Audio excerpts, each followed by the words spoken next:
Under 21 Code of Federal Regulations, Section 50.23 and 24, it is illegal to make anybody participate in an experimental program using coercion. That is, in fact, how in U.S. law we actually embraced in U.S. law the Nuremberg Code. So coercion is illegal, and we need to call it coercion. We don't want to call it leverage. We don't want to call it pressure. We want to call it the illegal act that it is. It's coercion.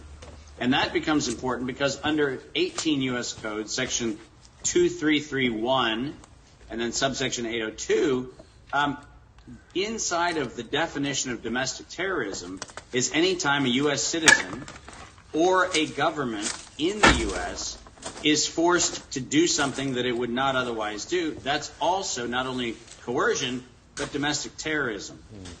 Now, this conversation and every other conversation, I encourage people to, in fact, take those two laws, and when they are met with somebody telling them they're supposed to get the shot, actually ask the person and record this. Use your phone, use a recording device, record the conversation, and ask if they are in fact violating 21 Code of Federal Regulations, Section 50.23 and 24. Are you interested in doing a civil violation of the law?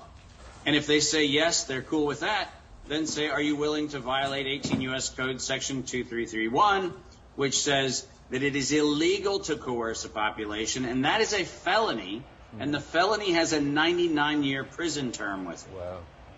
And so here's the problem. We need to arm ourselves as a big community to not only do what we've done, and by the way, kudos to everyone who has done the resistance up until now, but now we have to arm ourselves with the very weapons they're using and throw them back. I always say the metaphor for me is if somebody throws a hand grenade at you, pick it up, pull the pin out, and throw it back. They've given you the hand grenade, use it. What we need to be doing is we need to be informing ourselves, and most recently, Patrick, and this will be a punchline I get to at the end, but I just put all of the felony statutes and all of the felony evidence into a single document that everybody can use, everybody can reference, and just go to your employer, to your local grocery store, to your local theater, to your local school board, whatever it is, just say, hey, which one of these felonies do you want to be implicated in? Because all of them carry 99-year prison terms and up to $100 million fine. So, and that's $100 million fine for an institution. So it's actually a big deterrent.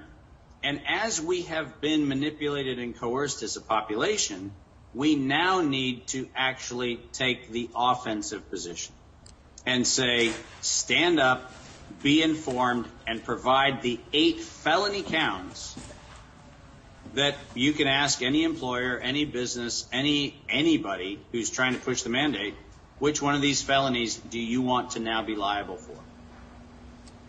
That's brilliant.